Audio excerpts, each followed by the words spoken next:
NTV pole యాత్రలో భాగంగా ప్రస్తుతం మనం రాయలసీమ కర్నూలు జిల్లా పాణ్యం నియోజకవర్గంలోకి ఎంటర్ అయ్యాం.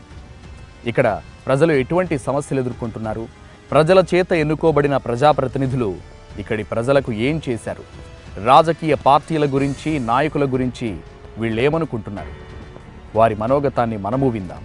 పదండి.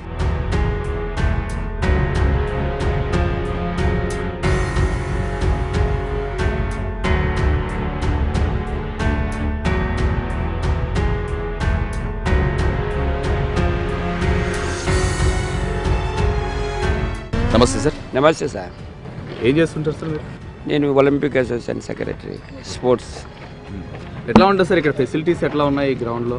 ఫెసిలిటీస్ ఎవరు వాళ్ళు ఇండివిజువల్గా గ్రూప్ స్వచ్ఛందంగా చేసుకోవాల్సింది తప్ప ఇక్కడ ఏమి అరేంజ్మెంట్స్ ఏమి ఉండవు. మన ఓన్ అరేంజ్మెంట్స్తో మనం ఆడాలి. బాగానే వస్తుంటారా ఇక్కడ అంతా? చాలామంది వస్తారు ఇక్కడికి వెళ్ళి. ఇది extension area, B camp. Old సిటీలో స్టేడియం ఉన్నది, ఇక్కడ ఒకటి స్టేడియం కన్నా మంచి ఫెసిలిటీస్ అంటే కల్పించాల్సిన అవసరం ఉంది. అయినా లేకపోయినా ఉన్న దాంట్లో యూటిలైజ్ చేసుకుంటున్నారు. మీకు ఈ 5 yearsలో ఎట్లా అనిపిస్తుంది సార్ అభివృద్ధి? 5 years అభివృద్ధి జనరల్గా మామూలుగా నార్మల్గానే ఉంది. ఎటువంటి ఏం పెద్ద మార్పు రాలేదు. కిరణ్ కుమార్ రెడ్డి ఉన్నప్పుడు 20,000 పోస్టులు వదిలాడు. నెక్స్ట్ మన చంద్రబాబు నాయుడు వచ్చినప్పుడు ఒక 4,500 వదిలాడు. ఇప్పుడు 3,000 కానిస్టేబుల్. మరి దారుణం అంటే ఇట్లా జరగొద్ది కాలం వాళ్ళు పోస్టులు తగ్గిస్తున్నారు కానీ అర్థం కావట్లేదు. చదువుకునే వాళ్ళు ఏమో బయటికి ఎక్కువ వస్తున్నారు కానీ పోస్టులు ఎందుకు తగ్గిస్తున్నా అర్థం కావట్లేదు. నిరుద్యోగ విషయాలు మటుకు ఒక్కటి కూడా ఏం జరుగుతలేదు. నిరుద్యోగ భృతి ఇస్తున్నారు కదా, మీకు వస్తుందా? రావట్లేదు సార్ నిరుద్యోగ భృతి. ఇప్పుడు నువ్వు లాస్ట్లో వచ్చి ఇన్ని నోటిఫికేషన్స్ ఇస్తే గ్రూప్స్ ఇచ్చి డిఎస్ ఇచ్చి ఇన్ని ఎలా చదవగలుగుతారు వాళ్ళు? ఒకదానికి ఉన్న సిలబస్ ఇంకొక దానికి ఉండదు. అన్నీ ఒకేసారి వదిలినప్పుడు వాడు ఏం బాగుపడతాడు? నోటిఫికేషన్స్ ఇచ్చినా నువ్వు చెప్పుకుంటున్నావు ప్రజలకు, కానీ ప్రజలు అన్ఎంప్లాయ్మెంట్ చదువుకోగలుగుతున్నారా? అందరూ వచ్చి ఒకసారి వచ్చి కోచింగ్ల మీద పడితే కోచింగ్ వాళ్ళు బాగుపడుతున్నారు, గవర్నమెంట్ బాగుపడుతుంది. కానీ అన్ఎంప్లాయ్మెంట్ అన్ని దానికి ఎలా చదవగలుగుతాడు? నిరుద్యోగ ఇస్తున్నారు కరెక్టే, కానీ 1,000 రూపీస్ ఇస్తున్నారు. ఆ 1,000 రూపీస్ వల్ల ఇప్పుడు 2,000 చేశారంటున్నారు కదా. 2,000 చేశారంటున్నారు. 2,000 ఇచ్చినా 10,000 ఇచ్చినా ఎంత ఇచ్చినా కూడా ఈ ప్రజల్ని సోమరిపోతులను చేయడానికి తప్ప ఇది ఇంకొకటి కాదు. అది ఇవ్వకుండా వాళ్ళకి నిరుద్యోగుల స్థానంలోనే ఒకటి కల్పించి వాళ్ళకి ఉపాధిలాగా కల్పించి వాళ్ళతో పని చేయించుకుంటే, అంటే నేను చెప్పేది అంటే సమాజం కూడా బాగుపడుతుంది. వాళ్ళతో పని చేయించి వాళ్ళకి డబ్బులు ఇస్తే వాళ్ళు తీసుకునేదానికి దానికి ప్రతిఫలం ఉంటుంది, వాళ్ళు చేసేదానికి సమాజం కూడా బాగుపడుతుంది. ఊరికినే ఇస్తే వాళ్ళకి ఏం రాదండి.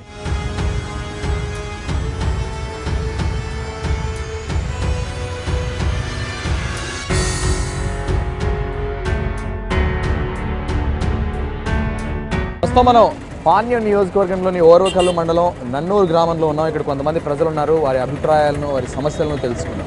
ఇక్కడ ఏంటన్నా ప్రధానంగా సమస్యలు ఏమన్నా? ప్రధానంగా సమస్య ఏమంటే కేఎంసీ వాళ్ళు చేసిన నిర్లక్ష్యానికి స్కూల్ పిల్లలు, పేద రైతులు, ముసలోళ్ళు బలవుతున్నారు. కనీసం ఇప్పుడు దాకా ఒక 4 చనిపోయినారు. ఈ రోడ్డు సమస్య, సైడ్ రోడ్లు కూడా తయారు చేయడం లేదు వాళ్ళు. ఇక్కడ ఫ్లేవర్ బిడ్ చేస్తామన్నారు, ఇంతవరకు కానీ లేదు. ఇక్కడ మొత్తం రోడ్లన్నీ ఇక్కడ కంప్లీట్ కాకుండానే మొత్తం టోల్ గేట్ వసూలు చేస్తున్నారు. అది మెయిన్ ఫస్ట్ రోడ్డు మాకు కంప్లీట్ కావాలి. ప్రతి ఒక్కరికి అర్జీ వేస్ట్ చాలా చాలా అసలు వస్తున్నారు, సరే వేస్తామని ఆయనది ఒక్క మాట కూడా ఎడుతులేదు. ఇక్కడ పందుల సమస్య చాలా ఉంది ఊర్లో. పందులన్నీ పట్టి చెప్పితే ముఖ్యంగా మేజర్ సమస్య వచ్చేసి నేషనల్ హైవే ఉందండి. ఈ నేషనల్ హైవే అవతల వైపు జిల్లా పరిషత్ హై స్కూల్ ఉండడం ఒకటి, నెక్స్ట్ ఓర్వకల్ నన్నూరు గ్రామానికి ఓర్వకల్ మండలం ఉండడం చేత ఇక్కడి నుంచి సుమారుగా ఒక 7-8 గ్రామాల ప్రజలు నేషనల్ హైవే రోడ్డు అవతలకి దాటి బస్సులు కానీ ఆటోలు కానీ వెళ్ళి ఎక్కే పరిస్థితి ఏర్పడింది. కానీ అటు వెళ్ళడం వల్ల ఈ హైవే క్రాస్ చేయాల్సి వస్తుంది. దానివల్ల చాలా వరకు ప్రమాదాలు ఇక్కడ చోటు చేసుకుంటున్నాయి. మేము అగ్రికల్చర్ చేస్తుంటాం. అగ్రికల్చర్ ఎన్ని ఎకరాలు ఉందన్నా మీకు? 20 ఎకరాలు ఉంది. ఏం పంట వేస్తారు? బెంగాళకరం వేస్తాం, తర్వాత కందులు వేస్తాం. నీళ్లు బాగానే ఉన్నాయా మీకు? వాటర్ సోర్సెస్ లేవు. పంట ఎట్లుందన్నా? పంటలు చాలా ఘోరంగా దెబ్బతిన్నాయి. వ్యవసాయంగా వర్షాలు సరిగా లేవు, సరైన మద్దతు ధరలు లేవు. రైతుకు చాలా ఇబ్బందికరమైన. మీకు రుణమాఫీ అయిందా? అయింది. ఎంత అయిందన్నా? 150 రుణమాఫీ చేశాడు చంద్రబాబు నాయుడు. అన్ని పథకాలు బాగానే అభివృద్ధి చేస్తున్నాడు. ఈసారి పోటీ ఎట్లా ఉంటుంది అన్న? ఇక్కడ పోటీ ఈసారి వ్యక్తులను బట్టి ఉంటుంది. ఎట్లా అనేది వ్యక్తులను బట్టి, పార్టీలను బట్టి ఉండదు. వ్యక్తులను నిలబడే వ్యక్తులను బట్టి ఉంటుంది. వ్యక్తులే గెలిపోవటం వ్యక్తులే. అదే కరెక్ట్ పాయింట్.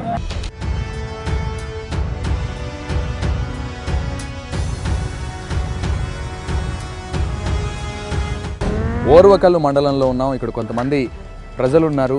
వారి అభిప్రాయాల్ని, ఇక్కడ జరిగిన అభివృద్ధిని వారి మాటలోనే తెలుసుకుందాం. నేను వ్యవసాయం ఎన్ని ఎకరాలు ఉందన్నా? ఎన్ని ఎకరాలు? నాకు 4 ఎకరాలు ఉంది. 4 ఎకరాలు. ఏం పంట వేశారు? ఏం లేదు, అంతా ఈ సంవత్సరం శూన్యంగా. ఏం నీళ్ళు శనగ పంట వేసాం. వర్షం లేదు, వర్షాలు లేవు. ఏదో జర బోర్ ఉంది, ఆ బోర్ కూడా క్లీన్ అయిపోయింది. రుణమాఫీ అయిందా? లేదు, ఒక్క పైసా కాలేదు. నాకు ఉండేది ఒక 15,000 కూడా ఎన్ని మాట తిప్పల పడితే కూడా కాలేదు. మీకు పెన్షన్ వస్తుందా? వచ్చింది సార్. ఎంత వస్తుంది? ఈ నెల 3,000 ఇచ్చినారు. ఉపయోగమేనా అది?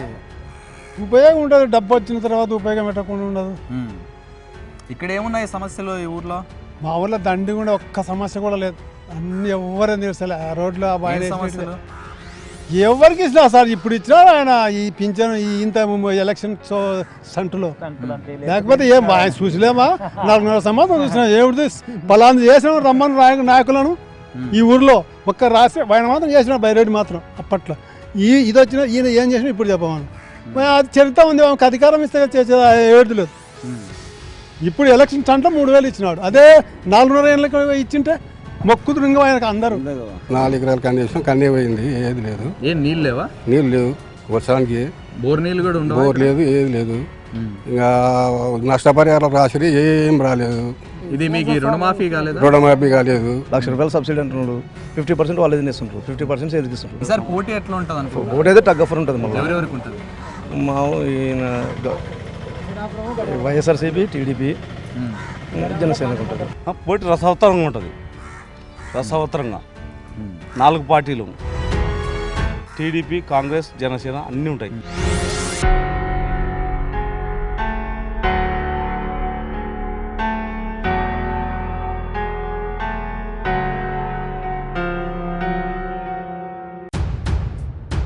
ప్రస్తుతం మనం పాణ్యం నియోజకవర్గం గడివేముల మండలం గని గ్రామం వద్ద ఉన్నాం. ఇక్కడ కొంతమంది మిర్చి రైతులు, కూలీలు ఉన్నారు. వారి అభిప్రాయాలను, వారి సమస్యలను వారి మాటల్లోనే తెలుసుకుందాం. నమస్తే అమ్మా. నమస్తే పెద్దమ్మా. మీదేనా ఈ పంట? మాదే పంట. ఎట్లుంది పెద్దమ్మా? పంట బాగానే వచ్చిందా? బాగా రాలే పంట. ఎందుకు? వర్షాలు లేవు. వర్షాలు లేవా? మరి బాగానే కనిపిస్తున్నాయి అంతా. నీళ్ళ కింద సగం పండు 30 క్వింటాలు 20 క్వింటాలు వచ్చి 10 క్వింటాలు వచ్చినాయి. ఎట్లా ఎండకు ఆరబెట్టినారా? ఆరబెట్టినాక మళ్ళీ ఎట్లా? ఆరబెట్టినాక ఎండినాక కువ్వేసి అమ్మాలా. ఇవన్నీ ఎండబెట్టినాక అమ్ముతారు? అమ్ముతాం. 5 క్వింటాలు 10 క్వింటాల వరకు వచ్చింది. 30 క్వింటాలు వచ్చిండే. ఎన్ని ఎకరాలు ఉంది మీకు? 10 ఎకరాలు వేసినాము. 10 ఎకరాలలో పత్తి వేసినాం. నష్టం వచ్చింది. వీళ్ళకి కూలీ వచ్చినారు. ఎంత ఇస్తారమ్మా కూలీ? కూలీ 150 ఇస్తారు. 150 రోజు కూలీకి వస్తుంటారా? మీ పనులు చూసుకొని పనులు కానీ లేవు, రోజు కానీ చేసుకొని లేదు. ఇది ఇప్పుడు ఒక్క నెల పోతే ఇంకా ఏం పనులు లేవు. సరిపోతాయేమో మీకు వచ్చే డబ్బులు? ఏం సరిపోతాయి? ఏం సరిపోవు. యాన్న బాకీలు తెచ్చుకోవాలా, ఇంకా అప్పులు చేసుకొని మళ్ళా నోటు తెచ్చుకొని ఉండాలి. ఇంకా మళ్ళా వానలు పడినప్పుడు, మళ్ళా పంటలు వేసుకున్నప్పుడు మేము. మీరవా పెన్షన్ వస్తుందా? ముసలికి పెన్షన్ మా ఆయనకు వస్తుండే సార్. వస్తుంటే అది తీసేసినారు. 200 అప్పుడు వస్తుండే, ఇంకా 7 రూపాయలు అయినాక తీసేసినారు. ఎందుకు తీసేసినారు? పొలం ఆయన పేరట్ ఉంది అని తీసేసినారు. పొలం ఉందని మీకు రాలేదా? నాకే రాలే సార్. నొప్పులు కాదు, దగ్గరికి అయితే మేమైతే పొలాలు మటుకు గుత్తలకు తీసుకున్నాము. ఎంతమ్మా గుత్త సంవత్సరానికి? ఎకరాకు 20,000 25,000 సంవత్సరానికి. మరి మీకు ఏం పంట? ఏం పంట? ఇదే పత్తులు, మిరపలు వేసుకున్నాము. సగం నష్టం వచ్చినాయి. ఏం దీన్ని బతకాలా? పెన్షన్ వస్తుందా మరి? వస్తుంది. ఎంత వస్తుందా? 3,000 ఇచ్చారు. ఏం చేస్తున్నావు మరి డబ్బులు? తింటున్నాం. అన్ని కొనేటివే.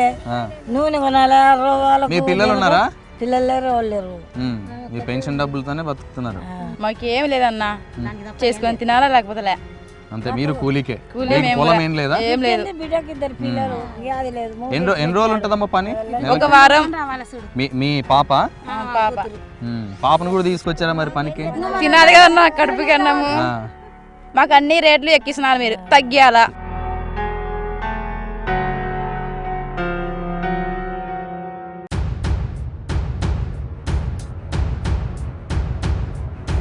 పాణ్యం నియోజకవర్గ కేంద్రమైన పాణ్యం మండలంలో ఉన్నాం. ఇక్కడ కొంతమంది ప్రజలు ఉన్నారు. ఇక్కడ వారి సమస్యలు ఏంటో, ఇక్కడ అభివృద్ధి ఎలా జరిగిందో ప్రజల మాటల్లోనే విందాం. సమస్యలు ఏమున్నాయి పెద్ద ఈ ఊర్లో? ముఖ్యంగా ఏం లేదు, ప్రజల సమస్య. ప్రజలు ముసలిళ్ళకు చాలా కష్టం ఉంది. ఆసుపత్రికి చాలా దూరం ఉంది. చిన్నగా చూస్తారా అక్కడ డాక్టర్? ఆసుపత్రిలో చూసినారు, పెట్టుకొని అర్జీ పెట్టినా కళ్ళకి జరగలే. ఆటో పోవాలంటే 40-50 రూపాయలు అడుగుతున్నారు. డ్యాన్స్ తెచ్చిస్తారు, తెచ్చేయలేరు. కాబట్టి ఆసుపత్రి ఈడ ఉండేటట్టు చేస్తారు. పాణ్యం నియోజకవర్గం అనుకొని తాత్కాలికంగా రైల్వే స్టేషన్ రిజర్వేషన్ లేదు. చిన్న పల్లెటూరు బుగాన్పల్లి రిజర్వేషన్ ఉంది, కానీ ప్రజలకు అందుబాటులో రావాలని కోరుకుంటాం మేము. పాణ్యం నియోజకవర్గ కేంద్రం కదా, అభివృద్ధి ఎట్లా జరిగింది ఇక్కడ? అంటే రోడ్స్ కానీ అన్ని బాగానే ఉన్నాయా? 50% జరిగింది, 50% జరగలేదు. ఈ ఊర్లో ప్రధాన సమస్య హాస్పిటల్ సార్. ఊర్లో 12 వార్డు ఉన్నాయి సార్, అక్కడ 4 వార్డు ఉన్నాయి. 4 వార్డులకు అవతల హాస్పిటల్ పెట్టినారు. ప్రజలకు అందుబాటులో ఉండేది కదా సార్ హాస్పిటల్. ప్రజలకు ఇక్కడ ఉంటే అక్కడ పోవాలంటే ఆటోలో పోవాలంటే 50 రూపాయలు. మరి అధికారుల దృష్టికి తీసుకెళ్లారా? ఎవరున్నారని చెప్పాలి సార్, ఎవరికి చెప్పాలి? అధికారులు కూడా రారా? నాయకులు ఆ నుంచి కోరీలకు వెళ్ళి రోడ్డు బాగాలేదు, వెనుకలు ఎత్తుకపోయేది. మామూలుగా వచ్చేసి రైతుకు ఏమి పావుల ఆదాయం లేదు. మందులదేమో రేటేమో ఇచ్చులు విడిగా ఉంది. 1300 అమ్ముతుంది సార్ మీరు. మాగాడే బాగుందా? మరి ఏంది బాగుంది సార్, అది మందు కొడితే అట్లాంటిది, మందు కొట్టకపోతే ఊకుంటుంది. నీళ్ళు ఉన్నాయా? నీళ్ళు ఉన్నాయి, అన్ని ఉన్నాయి, కానీ రేటు మటుకు లేదు సార్. ఏం వేస్ట్ రేట్ లేదు. అయితే 1000 రూపాయలు అమ్మితే అవి 1300 ఎక్కడ, 1000 రూపాయలు ఎక్కడ సార్? ఈసారి ఎలక్షన్లు వస్తున్నాయి కదా, మరి అన్ని పార్టీలు అన్ని హామీలు ఇస్తున్నాయి, అన్ని చాలా చెప్తున్నాయి. ఈసారి మరి ఏ పార్టీ వచ్చే అవకాశం ఉంది అధికారంలోకి? అధికారంలోకి వచ్చినది ప్రతి ఒక్కరు ఒక తిన్నికినే, కానీ ప్రజలకు ఎవరు ఏం చేసేది లేదు. ఏ పార్టీ చేయదంటారు? ఏ పార్టీ చేయదు, కానీ ప్రజలు ఏదో ఒక పార్టీని ఎన్నుకోవాల్సిన అవసరం. ఎన్నుకోవాల్సిందే తప్పదు. ఓటు హక్కు ఉన్నవాడు వేయాల్సిందే తప్పదు. అది వాడికి ఎవరికి వెళ్ళేస్తాడు. కానీ మరి రాజకీయ నాయకులు వచ్చి డబ్బులు ఇస్తారు ఓట్లేమని, తీసుకుంటారా? ఎట్లా తీసుకున్నారు?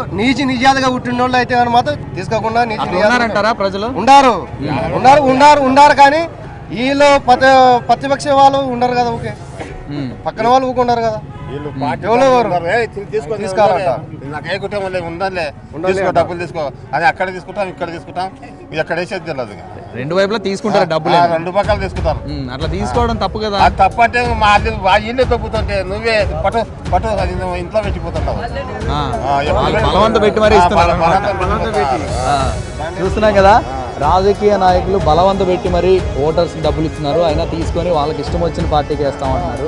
ఇది పాణ్యం నియోజకవర్గంలోని కేంద్రమైన పాణ్యం మండలంలో జరిగిన అభివృద్ధిని, ఇక్కడ సమస్యల్ని ప్రజల మాటల్లోనే విన్నాం కదా. మరో ప్రాంతానికి వెళ్దాం, అక్కడ సమస్యలను, అక్కడ జరిగిన అభివృద్ధిని వారి మాటల్లోనే తెలుసుకుందాం.